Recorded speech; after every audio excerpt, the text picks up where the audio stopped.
tonight, moving mountains of mussels. The zebra mussels hit us with vengeance within the last 10 years. How an army of volunteers on the shores of Lake Winnipeg are trying to keep an army of invasive zebra mussels at bay. Also tonight, combustible catch, where in Manitoba a fisherman angled a hand grenade, and how authorities say it ended up at the bottom of a river. And later, eyes on the sky. There's all sorts of wonderful things that we can see at night. When you'll be able to see a meteor shower. CTV News. Live from downtown Winnipeg with Taylor Brock. Good evening and thank you for joining us. As many Manitobans head out to the lake for some weekend summer fun, an invasive species is slowly but steadily infecting our waterways. Zebra mussels are now in Lake Winnipeg and more recently in Lake of the Prairies. And once the invasive species arrives, it quickly multiplies. But that doesn't mean a shoreline is lost forever. CTV's John Hendricks shows us a community successfully fighting back. Hillside Beach may look fairly deserted, but with every wave that hits the shore, a huge invading army arrives. An army of zebra mussels. There's millions and millions of them. After this northwest wind goes down, there'll be piles along the beach. I've seen this beach was 6-8 inches high all the way down the beach. This shoreline is being constantly swamped by unrelenting waves of the aquatic invasive species. But today, the beach is virtually free of zebra mussels, and they didn't simply wash back into the water. They've been moved here to what is quickly becoming a zebra mussel mountain. It was important to us as a community to figure out a way to bring back the beauty at Hillside Beach. So last summer, the Hillside Beach Community Association organized an army of volunteers. And with rakes, shovels, and pails, more than 100 people helped clear the zebra mussels away. The group also partnered with the province to first rent equipment and then purchase this tractor with a beach cleaner. The great thing about the shells once they're back here in the meadow is they no longer smell. They're not sharp anymore and they don't smell. So it's been quite an accomplishment. An accomplishment achieved thanks to a lot of work and sacrifice. Time other communities with zebra-free waterways won't need to devote if boaters are willing to make a much smaller sacrifice of time by cleaning, draining, drying, as well as pulling the drain plugs from their boats. We've got over 90% compliance from the public, from the boating public. So when I hear people say, well, you know, it's all inevitable, it won't work, the statistics say otherwise. The battle to keep Hillside Beach clear of zebra mussels is never ending, but residents say it's a place worth fighting for. John Hendricks, CTV News, Winnipeg. The province has also partnered with other communities near the Paw and Cranberry Portage areas, and they're also working with Norway House First Nation doing similar sorts of things. A fisherman in Selkirk has quite the tale to tell after hooking an unusual catch. Around 3 yesterday afternoon, RCMPs say the man was fishing on the waterfront when he caught a grenade. The Manitoba RCMP Explosive Disposal Unit contacted the Canadian Armed Forces to analyze the item. It was determined to be a training grenade from the 1950s. No safety pin was attached and it was deemed safe to move for disposal. RCMP are reminding the public not to touch, move, or disturb any objects that appears to be an explosive device. A traffic stop near Brandon led to police to a stash of nearly $1 million. Now let's take a look at this pile of cash. Mounties say they found it in the back of a vehicle they caught speeding late last week on the Trans-Canada Highway. The vehicle was driving about 30 kilometers per hour over the limit. Police stopped it as it reached Brandon, leading to the search. In total, $970,000 was seized. The driver and passenger of the car, both from Ontario, are now facing charges of possession of property obtained by crime for the purpose of trafficking. Manitoba's unemployment rate remains the lowest in Canada. The jobless rate fell to 5% in July, down 0.4 of a point from the month before. Winnipeg also saw a drop of 0.2 of a point to 5.7%. Canada added 75,000 jobs in July as the national unemployment rate fell for a third straight month to 6.4%. That's the lowest level it's been in 2 years. The unemployment rate among young people remained relatively unchanged at 12.6%, but Statistics Canada says the summer job market was better than last year. He performed with the likes of Alice Cooper, Streetheart, and Gene Simmons. And now an internationally acclaimed drummer's career is coming full circle with a special honor from the city of Winnipeg. I'm just a kid from the neighborhood. The block where Brent Fitz grew up in Crestview and where his parents lived until 2020 will now bear his name. Bella Vista Crescent between Voyager Avenue and Rogan Drive is being given the name of Brent Fitz Way. The connection Fitz continues to have with the city, and the street led to the honorary street renaming. I think I was on tour with Theory of a Dead Man, and my mom was like, if you need to do laundry, come on by. So we brought the tour bus down here. I think we banged the street sign, and the tour bus came down here. It was wintertime, and I got stuck, and it was a whole nightmare, but I'll never forget my mom was like, pretty cool. Fans have the chance to see Fitz and his band Took when they perform at the Burt Block Party Saturday, August 15th. You're going to need to find a different route next week if your commute takes you across the Louise Bridge. The city says the bridge is being closed for 1 week beginning Monday at 6 a.m. Reopening is planned for the same time the following Monday. It's to allow for resurfacing work. The west sidewalk will remain open to pedestrians and cyclists. And a reminder that rail maintenance shut down 2 routes this weekend. Keniston Boulevard is closed in both directions between Lindenwood Drive East and Rothwell Road, and Legiamodiere Boulevard is closed to southbound traffic from Dugald Road to Marion Street. Both routes reopen Monday morning at 6 a.m. The Winnipeg Goldeyes are on a roll. The Goldeyes swept the series against the Chicago Dogs last night with a 7-5 win at Blue Cross Park, marking their 12th consecutive win. With that, the Fish have now broken the franchise winning streak record.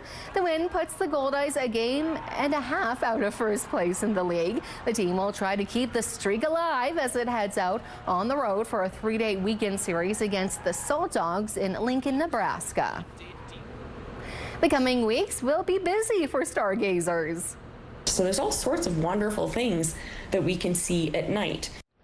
University of Manitoba astronomer Danielle Pod tells CTV the Perseids meteor shower starts next week, and during its peak on August 12th and 13th, you can expect to see up to 100 meteors per hour. A solar eclipse is also expected in Europe, and there'll be a planetary alignment in the morning hours of August 12th. You may even be able to see some auroras tonight. The best way to see the celestial event is to head out of the city to an area with little or no light. And here's our first look at tonight's weather. It is currently 15 degrees Celsius with a clear sky. A bit breezy at 15 kilometers an hour out of the west-southwest, with pressure rising and humidity at 78%. Tonight in Winnipeg, temperatures drop to a low of 13 degrees with a mostly clear sky, very similar to what we're seeing right now. Tonight as well as tomorrow, it's going to start off for us at 15 degrees. Complete chaos right at the airport. $10,000 down the drain. A Winnipeg family is taking WestJet to court after a flight attendant strike. That's still to come after the break. We're learning more about the scope and impact of last month's 911 outage. A total of 84 callers were unable to call 911 during the outage on July 22nd. That lasted 3 hours and 45 minutes. This, according to a new report from the CRTC from Bell, Manitoba's 911 provider and CTV's parent company. Bell says the outage was caused in part by a third party who cut a fiber cable in Winnipeg. This led to a complete loss of 911 calls to the call center in Brandon, which handles all emergency calls outside Winnipeg. However, according to the report, to date, no critical incidents or adverse public safety outcomes have been reported as a result. Bell says it's in the process of switching over to a next generation 911 network by the end of the year, saying these types of outages won't happen with the new system. Until then, it's added 2 additional routes for 911 calls in case the 2 existing routes are to fail again. If you were hoping to get your hands on one of the city's free Radon test kits, you might be waiting a while. The kits are available to check out from city libraries, just like a book, for up to 3 weeks between November 1st and April 30th. A city spokesperson says the waitlist is still in excess of 2,500 households, and those will be carried over and honored in the same order they were received. Once the program begins again this fall, during the last window, they say a little more than 1,000 kits were borrowed. There are 191 kits in total, and the city says so far there are no plans to add more. It's now easier to get free birth control in Manitoba. So we want women and those who need this care to have the access in their communities. Health Minister Uzoma Osaguera announced today pharmacists can assess, prescribe, and administer eligible contraceptives. Pharmacists must complete approved training before they can provide contraceptive assessments and prescribe birth control.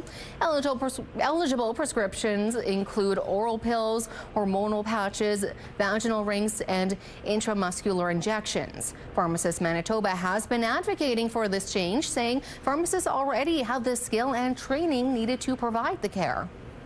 The pharmacist often forms relationships with their patients, seeing them and their family for their medication needs many times a year. Pharmacists are a trusted source of reliable information and high-quality care. To now be able to help women with their reproductive health needs is an honor and a true win for Manitobans. As of this morning, more than 200 pharmacists have been authorized to provide this care. Eligible Manitobans with a valid health card can receive up to 3 contraceptive assessments from a pharmacist and up to 4 contraceptive injections each year at no cost.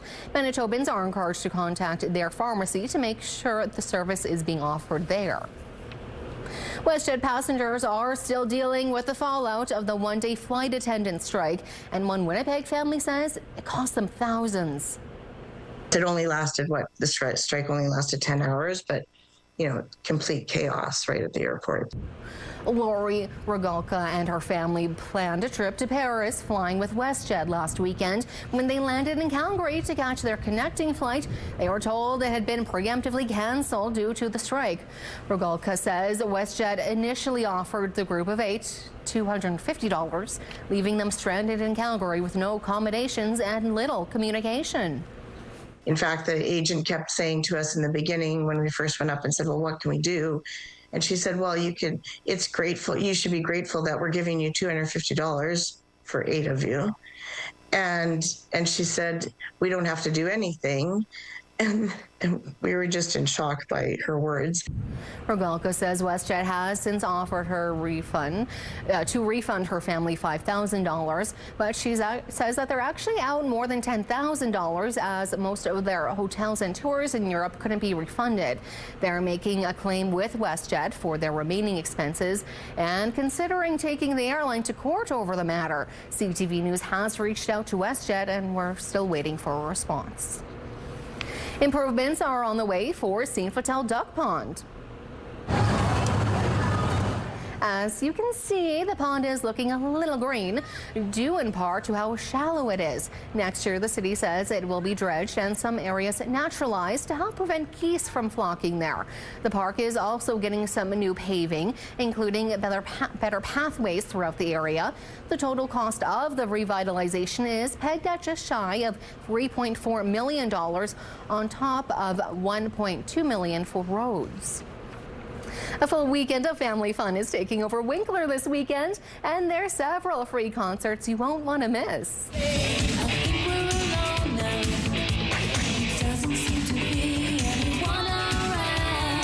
That's right, 80s icon Tiffany is headlining Saturday over at the Winkler Harvest Festival. Sunday sees Tim and the Glory Boys taking over the main stage, while Jackson Dean gets things started this evening.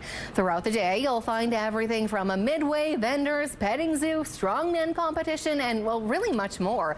Best of all, most of that programming is free of charge. I understand how so many families are struggling with being able to afford these things. And so this is a great opportunity for families to come out, bring a picnic if you want. If you don't have the money for food trucks or anything like that, just bring a picnic, enjoy the shows, enjoy the kids zone. There's so many bouncy castles and trains and so on for your kids to enjoy. Just come out, enjoy, and be a part of the community. The Winkler Harvest Festival kicked off today and runs through Sunday. Lace up your dirndl and strap on your lederhosen, because Folklorama's German Pavilion wants to make you part of the family. This year's theme centers around Berlin, bringing the capital's creative spirit to life through a blend of traditional German performances and the more modern scene like German techno. You'll even get to see actual pieces of the Berlin Wall. New this year to the food lineup, the Berliner, a traditional jam-filled donut. You can also expect to pick up a few German customs while you're there. When we do Nine Prosit, everybody stands up. I literally jump into the crowd, and then we do that. We've also got the Fliegerlied at the end, where the audience again is part of the show. We're literally, the whole fest hall is dancing together. The German Pavilion is hosting a late-night dance party, which runs tonight until 1:30 a.m. So you actually still have time. Still to come in the show, we'll show you some sights and sounds from the First Nations Pavilion. That's still to come. And beating the heat at the beach is a sweet weekend treat, but not when there's E. coli. We'll show you where. Plus, hot with a mix of sun and cloud. We'll show you when to pull out your rubber boots. Still to come in your complete Skywatch forecast.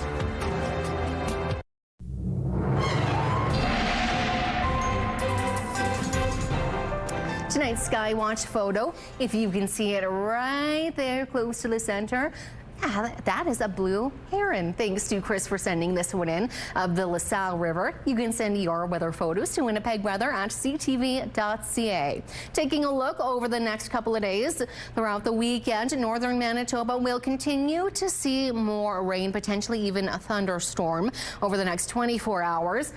Things further south, though, including the Interlake and, well, us here in Winnipeg and parts of northwestern Ontario, particularly around the Whiteshell, appears to be mainly dry over the weekend. However, we could be seeing some more cloud coverage, and in western Manitoba, including areas like Brandon, we could potentially be seeing some showers throughout the weekend. Not likely to be heavy, though. Again, a little different, though, further north, as there is a chance of thunderstorms continuing tomorrow. We will see, though, things will be fairly dry on Sunday. Taking a look, though, at this system, we are going to watch it move across Saskatchewan and into Manitoba. By the time it reaches us here, though, on Sunday night into the early hours of Monday, there's a chance it could be more like showers compared to a possible thunderstorm, which is what they're seeing in Alberta. We are seeing, though, in Churchill, temperatures reaching an expected low of 10 degrees tonight, and that rain across the north tonight and tomorrow, with a possibility of a thunderstorm we mentioned just a second ago. And now we are seeing tomorrow in Flin Flon and the Pond, 19 degrees is your expected high.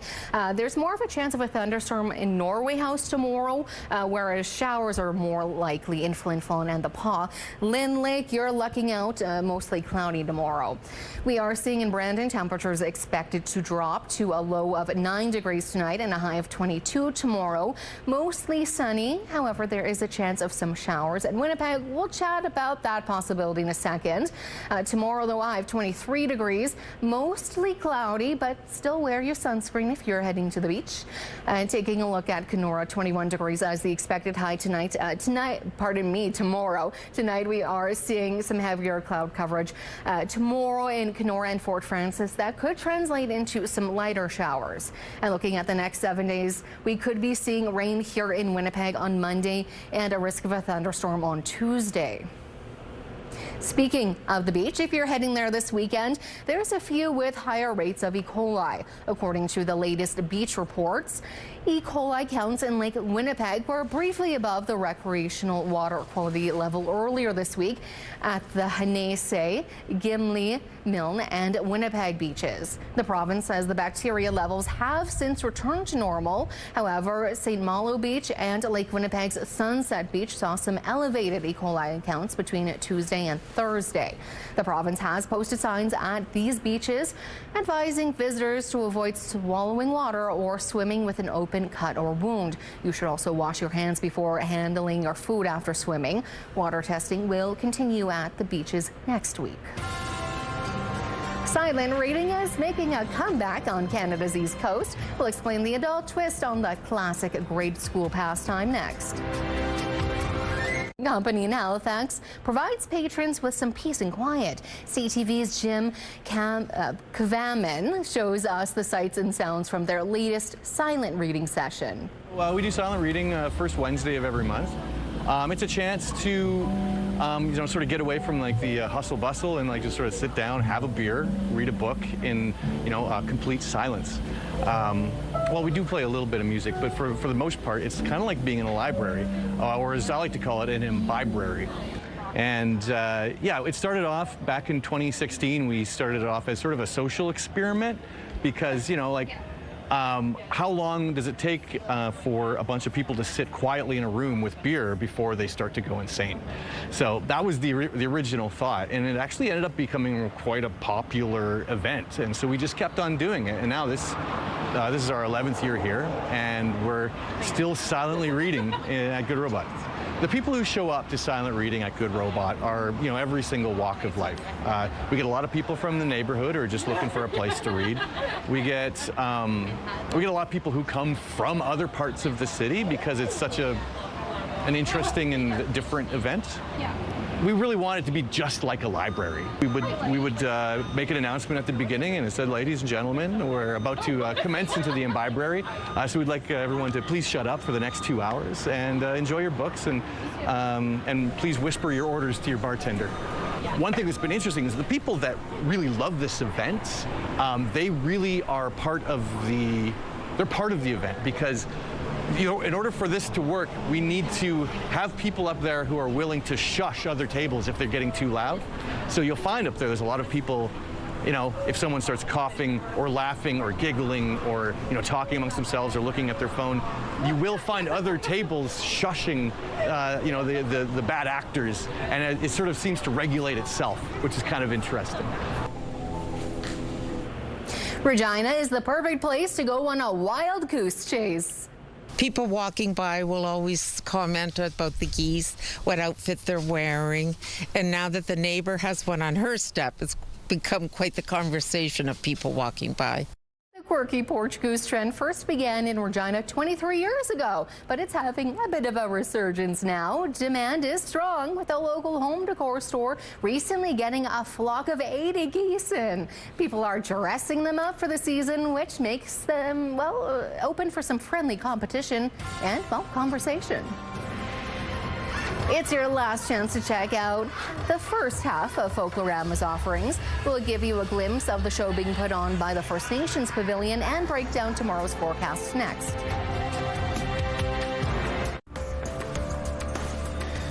The weekend is officially here and the weather is finally looking beautiful. Not too hot actually for us on both days. Saturday we are seeing an expected high of 23 degrees with the humidity feeling more like 26. So great beach weather. Reminder of those beaches not to swallow the water and make sure you're washing your hands. All that good stuff you should be doing anyways. We are expecting throughout the day tomorrow clouds to increase and winds at the same time. On Sunday, Actually more sunny than on Saturday, with temperatures reaching high of 24 degrees Celsius. There is a chance, though, in the evening for some periods of rain, and that rain could continue throughout Monday as well, with a chance of more rain on Tuesday. So if I were you, enjoy the weekend. Week 1 of Folklorama is nearly in the books. CTV News continues its journey around the world next week. For now, we'll leave you with some of the sights and sounds from the First Nations Pavilion. Thank you for watching, and good night. For countless generations, Native American people have observed the natural world and reflected it in its beauty, strength, and spirit through dance, and inspires us to carry our culture, values, and responsibilities into the future for the generations yet to come.